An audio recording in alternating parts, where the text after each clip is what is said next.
Mars, Güneş sisteminde bulunan dördüncü gezegendir. Aynı zamanda Dünya'ya en yakın komşu gezegendir. Mars'ın adlandırılması ve etimolojisi eski Roma mitolojisine dayanmaktadır. Mars adı, Roma mitolojisindeki savaş tanrısı Mars'tan gelmektedir. Mars, Roma Panteonu'nun en önemli tanrılarından biridir ve savaş, kahramanlık ve askeri gücün simgesi olarak kabul edilir. Gezegenin kızıl renkli yüzeyi, Mars'ın Roma mitolojisindeki savaş tanrısıyla ilişkilendirilerek adlandırılmasına yol açmıştır. Gezegenin diğer dillerdeki adlandırmaları da genellikle Roma mitolojisiyle ilişkilidir. Örneğin İngilizce'de Mars, Latince adından türetilmiştir. Şimdi Mars'ın toprak özelliklerini inceleyelim. Mars gezegeni, Dünya'ya benzer bir şekilde çeşitli toprak özelliklerine sahip olan bir gezegendir. En belirgin özelliği kızıl renkli yüzeyidir. Bu rengin nedeni gezegenin yüzeyinde bulunan demir oksit veya pas adı verilen mineralin varlığıdır. Mars toprağı, yüzeyindeki bu demir oksit nedeniyle kızıl renkte görünür. Mars'ın yüzeyi çeşitli topografik özelliklerle doludur. Büyük dağlar, uçurumlar, vadiler, kraterler ve düzlükler gibi farklı arazi şekilleri görülür. Olimpos Dağı, Mars'ın en büyük volkanı ve Güneş sistemindeki en yüksek dağıdır. Mars'ın yüzeyi genellikle düz olmayıp çeşitli oluşumlarla noktalanmıştır. Mars toprağı, yüzeyine çarpan meteorların etkisiyle oluşan kraterlerle doludur. Bu kraterler, gezegenin geçmişteki çarpışmaları ve volkanik aktivitesiyle ilişkilidir.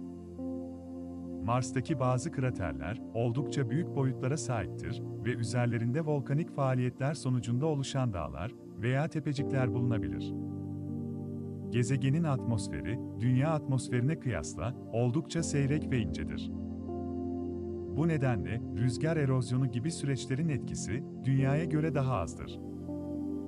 Ancak Mars yüzeyindeki bazı bölgelerde rüzgarın etkisiyle oluşan kum tepeleri ve dalgaları bulunur. Bu kum tepeleri, rüzgarın Mars'ın ince atmosferinde taşıdığı kum taneleri biriktikçe oluşur. Mars'ın toprağı, Dünya'daki topraktan farklı bileşenlere sahip olabilir. Gezegenin yüzeyindeki toprak örnekleri, NASA'nın Mars keşif misyonları aracılığıyla incelenmiştir. O analizler, Mars toprağında su buzunun varlığını ve bazı minerallerin izlerini ortaya koymuştur. Ayrıca, organik moleküller ve potansiyel olarak mikrobiyal yaşam belirtileri de araştırmalarla keşfedilmeye çalışılmaktadır. Mars gezegeninin toprak özellikleri, yüzey şekilleri, kızıl renkli görüntüsü ve içerdiği minerallerle Dünya'dan farklılık gösterir. Bu özellikler, Mars'ın geçmiş jeolojik süreçleri, volkanik aktiviteleri, meteor çarpışmaları ve atmosferinin etkisiyle şekillenmiştir. Mars'ın toprak özellikleri, gezegenin jeolojik tarihini ve evrimini anlamak için büyük önem taşımaktadır. Gezegenin yüzeyindeki toprak özellikleri, gezegenin geçmişteki su aktivitesini de yansıtabilir. Mars'ın bazı bölgelerinde eski nehir yatakları, vadiler ve kurumuş göllerin izleri bulunur. Bu durum, geçmiş zamanlarda Mars'taki sıvı suyun varlığını ve olası yaşam koşullarını düşündüren bir bulgudur. Mars'ın toprak özellikleri, gezegenin iklimini de etkiler. Gezegenin atmosferi çok ince olduğu için sıcaklık ve basınç koşulları Dünya'ya göre çok farklıdır. Bu nedenle Mars toprağının üzerinde doğrudan bitki yetiştirmek veya tarımsal faaliyetlerde bulunmak zor olabilir. Ancak gelecekteki insan keşifleri için Mars'ta bitki yetiştirme ve toprak işleme teknikleri üzerine araştırmalar yapılıyor. Şimdi de Mars gezegeninin hidrolojisi hakkında konuşalım. Mars gezegeni, geçmişte önemli hidrolojik süreçlere sahne olmuş bir gezegendir. Özellikle Mars'ın yüzeyinde bulunan vadiler, nehir yatakları, göl izleri ve buz kütlesi kalıntıları gibi çeşitli jeolojik özellikler, geçmişte suyun varlığını işaret etmektedir. Mars'ın hidrolojisi, gezegenin evrimi ve potansiyel yaşam koşulları hakkında önemli ipuçları sunmaktadır.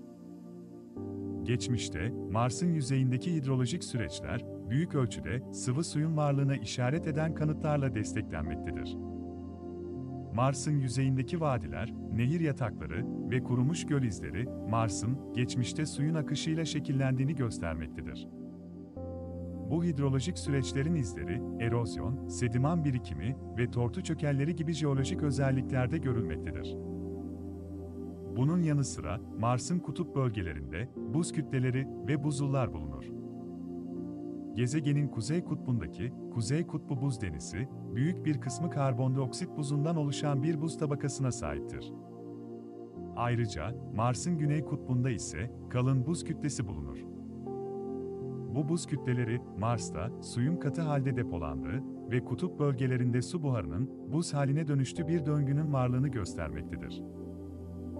Mars'ın hidrolojisiyle ilgili en önemli keşiflerden biri, NASA'nın Mars keşif araçları ve uzay sondaları aracılığıyla yapılan araştırmalardır. Örneğin, Mars Rekonisans Orbiter, uzay aracı, Mars'ın yüzeyini detaylı bir şekilde incelemiş, vadiler, nehir yatakları ve kurumuş göllerin varlığını ortaya koymuştur. Ayrıca, Curiosity ve Perseverance gibi Mars keşif araçları, gezegenin geçmiş hidrolojik aktivitelerini araştırmak ve suya dair kanıtlar toplamak amacıyla Mars yüzeyinde çalışmalar yürütmüştür. Mars'ın hidrolojisi, gezegenin evrimini anlamak, geçmişteki su kaynaklarını ve iklim değişikliklerini incelemek ve potansiyel yaşam koşullarını anlamak açısından büyük önem taşımaktadır. Gezegenin geçmiş hidrolojik süreçleri, suyun nasıl var olduğu, nasıl hareket ettiği ve Mars'ın bugünkü kurak ve soğuk koşullarına nasıl evrildiği konularında ipuçları sunmaktadır. Geçmişte, Mars'ta bulunan suyun kaynağı çeşitli olabilir. Bir teoriye göre, Mars'ta yer alan büyük volkanlar, içerdikleri buz ve su buharının volkanik faaliyetler sırasında atmosfere salınmasıyla suyun kaynağı olmuş olabilir. Diğer bir teori ise, Mars'ın yüzeyindeki kraterlerin içindeki su buzunun, meteor çarpmaları sonucu açığa çıkarak su kaynağı oluşturmuş olabileceğidir. Mars'ın hidrolojisi, aynı zamanda gezegendeki potansiyel yaşam koşulları hakkında da ipuçları sunmaktadır. Canlılığın en önemli kaynağı olan su, yaşamın temel bileşenlerinden biridir. Mars'ta, geçmişte var olan sıvı suyun varlığı, geçmişteki veya şu an bile var olan mikrobiyal yaşam formlarının olasılığını gündeme getirmektedir. Mars yüzeyinde yapılan araştırmalar, suyun varlığının yanı sıra, minerallerin izlerini, organik moleküllerin varlığını ve potansiyel biyolojik aktiviteye işaret eden belirtileri araştırmaktadır. Şimdi, önemli bir konu olan Mars'ın coğrafi özelliklerini yakından inceleyelim. Mars'ın yüzeyi, büyük ölçüde çeşitli topografik özelliklerle doludur. Dağlar, Mars gezegeninde önemli oluşumlardır. Mars, devasa dağ sıraları ve volkanlarla ünlüdür. En dikkat çekici dağlardan biri, Güneş sistemindeki en yüksek dağ olan Olimpos Dağı'dır. Olimpos Dağı, Mars gezegenindeki en dikkat çekici volkanik dağlardan biridir. Aynı zamanda, Güneş sistemindeki en yüksek volkanik dağ olarak bilinir. Olimpos Dağı, Mars'ın yüzeyinde büyük bir alanı kaplayan ve etkileyici boyutlarıyla öne çıkan bir coğrafi özelliktir. Olimpos Dağı, Mars'ın Tarsis Dağı sırasının bir parçasıdır. Bu dağ sırası, Mars'ın batı yarısında yer alır. Yaklaşık 4000 kilometre boyunca uzanır. Olimpos Dağı, Tarsis Dağı sırasının batı ucunda yer alır ve diğer dağlardan önemli ölçüde yüksektir. Olimpos Dağı'nın yüksekliği yaklaşık 22,5 kilometre veya 14 mil olarak tahmin edilmiştir. Dünyadaki Everest Dağı'ndan bile daha yüksektir. Ayrıca, Olimpos Dağı'nın çapı yaklaşık 550 kilometre veya 342 mil olup, bazı kaynaklara göre dünyanın Tenes eyaleti kadar geniş bir alana yayılır. Olimpos Dağı'nın büyük boyutları, Mars'ın volkanik aktiviteleri hakkında önemli bilgiler sunar.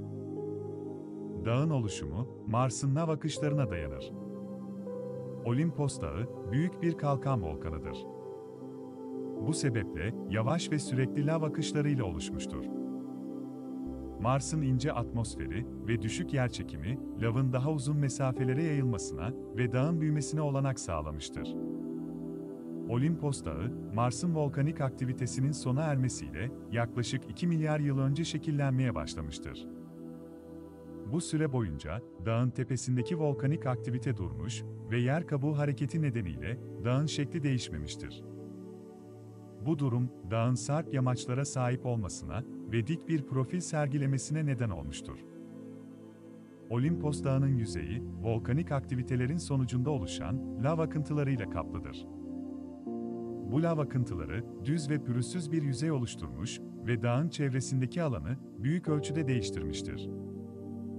Dağın eteklerinde volkanik aktivitenin izleri olan çatlaklar ve kraterler de bulunur. Olimpos Dağı'nın varlığı, Mars'ın volkanik aktivitelerini ve jeolojik tarihini anlamak için önemli bir kanıttır. Ayrıca, bu dağın yüksekliği ve boyut olarak Olimpos Dağı'nın, Mars gezegenindeki diğer coğrafi özellikler üzerinde de önemli bir etkisi vardır. Örneğin, dağın yüksekliği, Mars'ın atmosferik koşullarını etkiler. Dağın zirvesi, düşük atmosferik basınç nedeniyle daha ince ve soğuk bir iklimden etkilenir. Olimpos Dağı'nın büyük boyutları, Mars'ın jeolojik aktiviteleri ve iç yapısı hakkında da bilgi sağlar. Dağın altında, Mars'ın manto tabakasında büyük bir magmatik odak olduğu düşünülmektedir. Bu durum, Mars'ın içsel yapısının anlaşılmasına yardımcı olur. Olimpos Dağı'nın, Mars'taki diğer dağlardan farklı olarak neredeyse simetrik bir şekli vardır. Bu durum, dağın volkanik faaliyetlerinin istikrarlı ve uzun süreli olduğunu gösterir. Diğer gezegenlerdeki volkanik dağlarda görülen patlamaların aksine Olimpos Dağı'nın oluşumu daha yavaş ve sürekli olmuştur.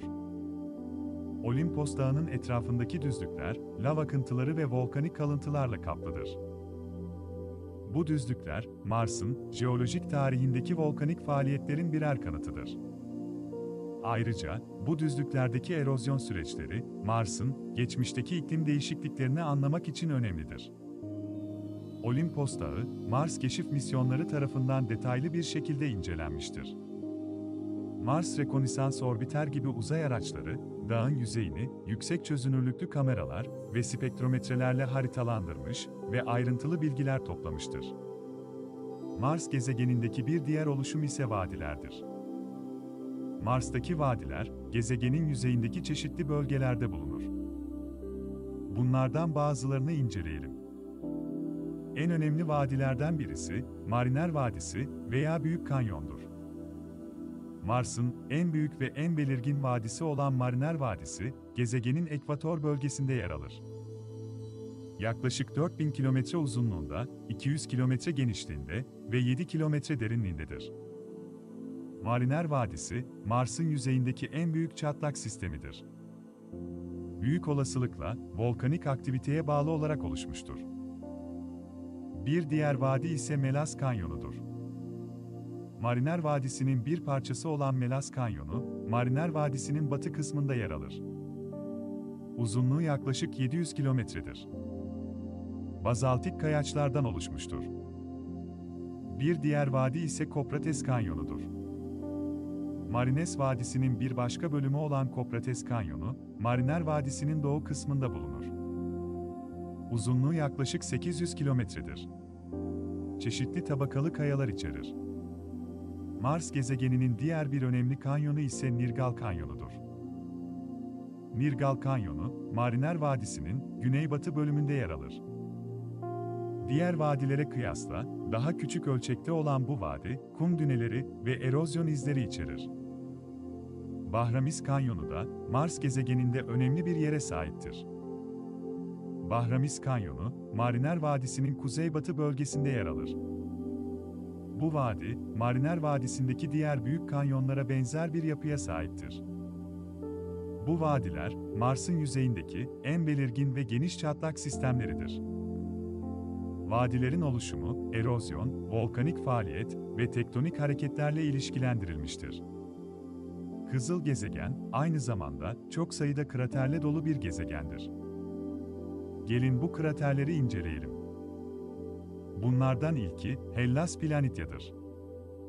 Hellas Planitia, Mars'ın en büyük çaplı çukurudur. Güney yarımkürede yer alır.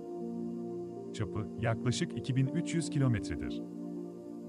Derinliği yaklaşık 9 kilometredir. Hellas Planitia, muhtemelen büyük bir çarpışmanın sonucunda oluşmuştur. Bir diğer önemli krater ise Agir Planitia'dır. Agir Planitia, Mars'ın ikinci büyük çaplı çukurudur ve Güney Yarımküre'de Hellas Planitia'nın kuzeyinde yer alır. Çapı yaklaşık 1800 kilometredir. Derinliği yaklaşık 5 kilometredir. Agir Planitia, büyük bir çarpışmanın sonucunda oluşmuştur. Benzer bir krater ise Isidis Planitia'dır. Isidis Planitia, Mars'ın kuzey yarımküresinde bulunan bir çukurdur. Çapı yaklaşık 1500 kilometredir. Derinliği yaklaşık 2 kilometredir. Isidis Planitia, büyük bir çarpışmanın sonucunda oluşmuştur. Bir diğer krater ise Gale krateridir. Gale krateri, Mars'ın ekvator bölgesinde yer alan bir kraterdir. Çapı yaklaşık 154 kilometredir. Gale krateri, Mars Curiosity aracının keşiflerinin yapıldığı bir bölgedir. Victoria krateri ise Mars'ın ekvator bölgesinde bulunan bir kraterdir. Çapı yaklaşık 800 metredir. Mars Opportunity aracı, Victoria kraterine yapılan keşiflerle bilim insanlarına önemli veriler sağlamıştır. Mars'taki kutup bölgeleri de dikkat çeken noktalardır. Mars'ın kutup bölgeleri, gezegenin kuzey ve güney uçlarında yer alan donmuş bölgelerdir.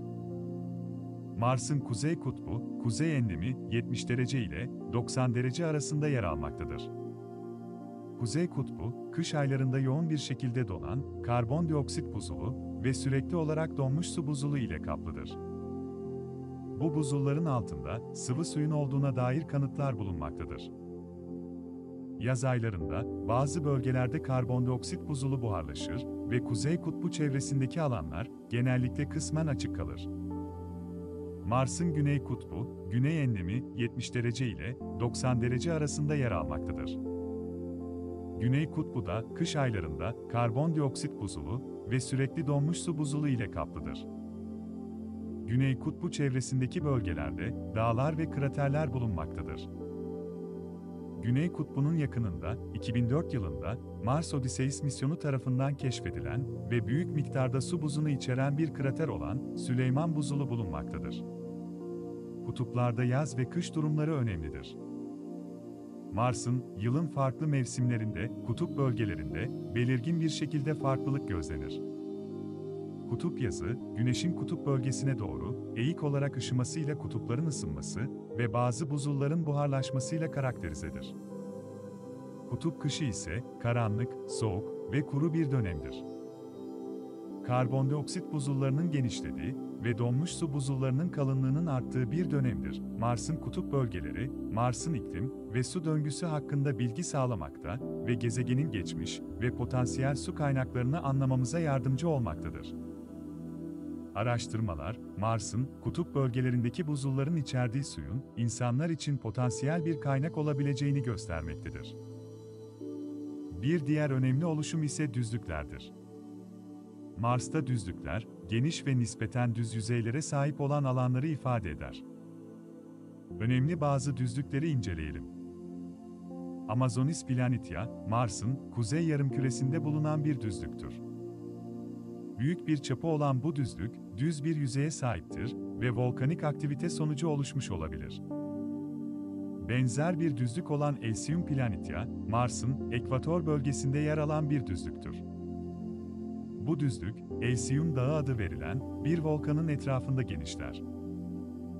Elysium Planitia, düz bir yüzeye ve bazaltik lav tabakalarına sahiptir. Ütopya Planitia ise, Mars'ın kuzey yarımküresinde büyük bir düzlük oluşturan bir bölgedir. Yüzeyi düz ve çoğunlukla kum ve tozla kaplıdır. Ütopya Planitia'nın içinde büyük bir krater olan Ütopya Planitia krateri bulunur.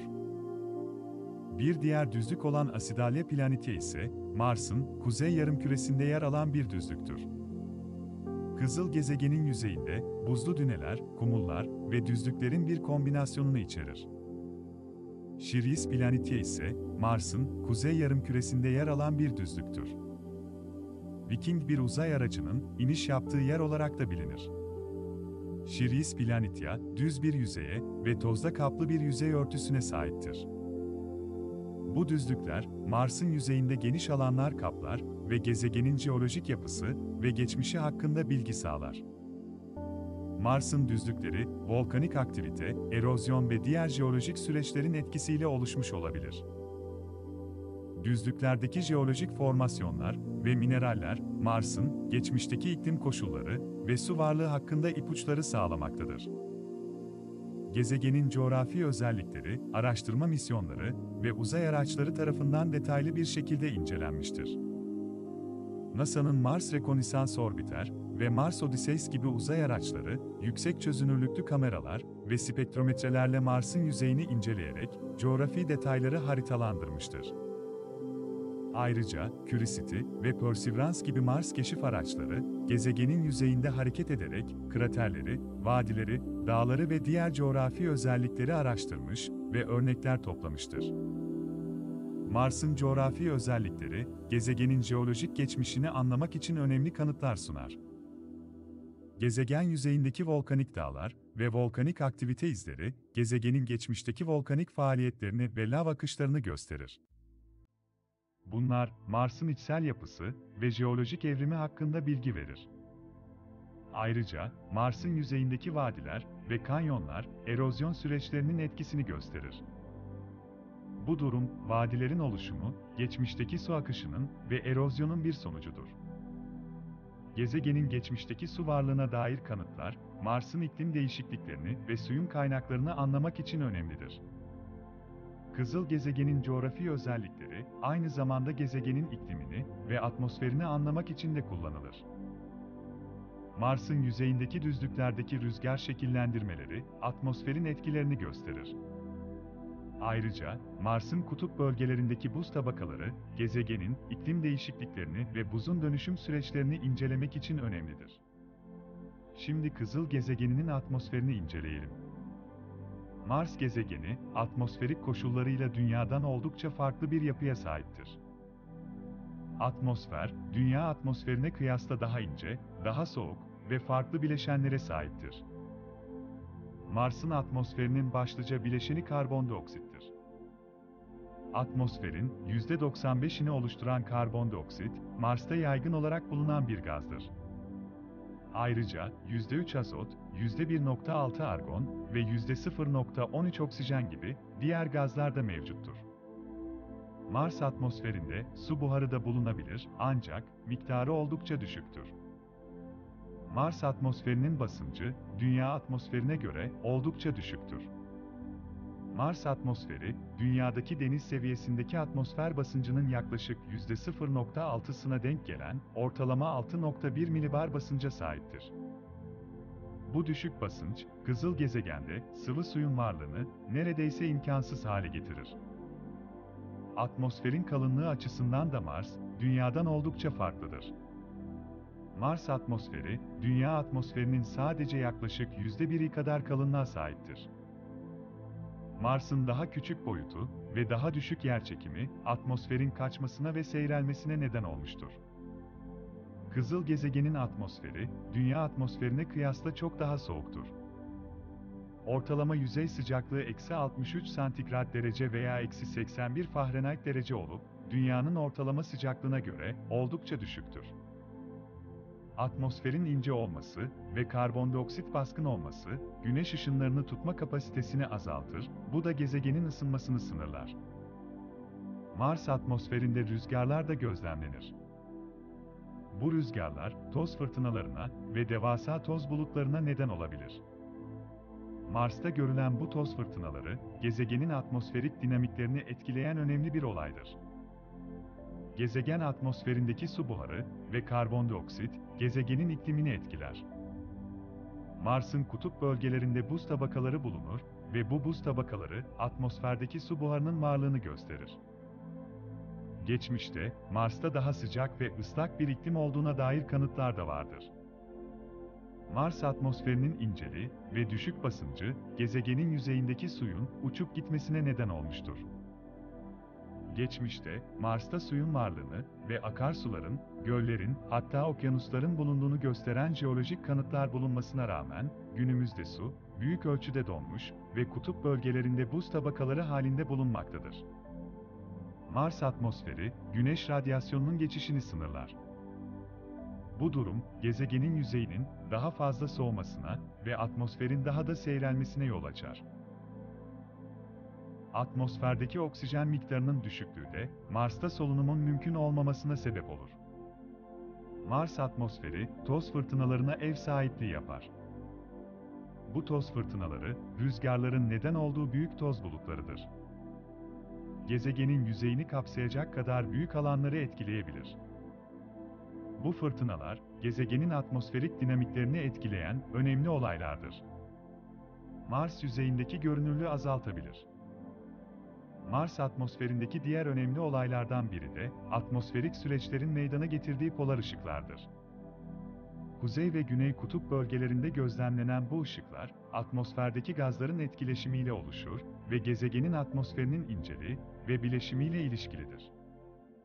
Mars atmosferinin incelenmesi, gezegenin iklim değişikliklerini, atmosferik olayları ve gezegenin jeolojik evrimini anlamak için büyük önem taşır. Mars misyonları, uzay araçları ve keşif görevleri, atmosferin yapısı ve bileşimi hakkında daha fazla bilgi toplamak için yapılmaktadır. O araştırmalar, Mars'ın geçmişte yaşam barındırma potansiyeli hakkında daha fazla anlayışa ulaşmamızı ve gezegenin atmosferinin nasıl evrildiğini keşfetmemizi sağlayacaktır. Şimdi Mars'ın iklimini inceleyelim. Mars'ın iklimi, Dünya'nın iklimine kıyasla oldukça farklılık gösterir. Gezegenin atmosferi ince olduğu için, sera etkisi çok zayıftır. Gezegenin sıcaklık koşulları Dünya gezegenine kıyasla çok daha soğuktur. Mars gezegeni, genellikle soğuk ve kuru bir iklim ile karakterizedir. Ortalama yüzey sıcaklığı -63 santigrat derece olarak ölçülmüştür. Kış aylarında bu sıcaklık daha da düşebilir ve -90 santigrat dereceye kadar ulaşabilir. Yaz aylarında bile sıcaklık çok fazla yükselmez ve ortalama olarak -20 santigrat derece civarında seyreder. Mars'ın soğuk iklimi, gezegenin ince atmosferi ve atmosferdeki karbondioksit oranının yüksek olmasıyla ilişkilidir. Bu durum, gezegenin ısınmasını sınırlar. Dünyadaki gibi ılıman iklim koşullarının oluşmasına engel olur. Mars gezegeninde mevsimler de yaşanır, ancak Dünyadaki gibi 4 mevsim döngüsüne benzer bir şekilde değildir. Mars'ın mevsimleri, gezegenin eğikliği ve eliptik yörüngesi nedeniyle farklı uzunluklara sahiptir. Her mevsim, yaklaşık 6 ila 7 ay sürer. Kutup bölgeleri, Mars'ın en soğuk bölgeleridir. Kuzey ve güney kutup bölgelerinde bulunan buz tabakaları, gezegenin iklimini etkiler. Bu buz tabakaları, kış aylarında daha da büyür ve yaz aylarında bir miktar erir. Kutup bölgelerindeki buzlar, Mars'ta su kaynaklarının varlığının bir kanıtıdır. Mars atmosferinde, zaman zaman, toz fırtınaları görülür. Bu toz fırtınaları, rüzgarların neden olduğu devasa toz bulutlarıdır. Mars'ın atmosferindeki ince yapısı, toz fırtınalarının daha kolay oluşmasına ve yayılmasına olanak tanır. Bu fırtınalar, gezegenin yüzeyini kapsayacak kadar büyük alanları etkileyebilir ve görüş mesafesini azaltabilir. Mars gezegeninin iklimi, uzay araçları ve keşif görevleri aracılığıyla incelenmiştir. Mars keşif misyonları, atmosferik koşulları, iklim değişikliklerini ve mevsimleri anlamak için önemli veriler toplamıştır.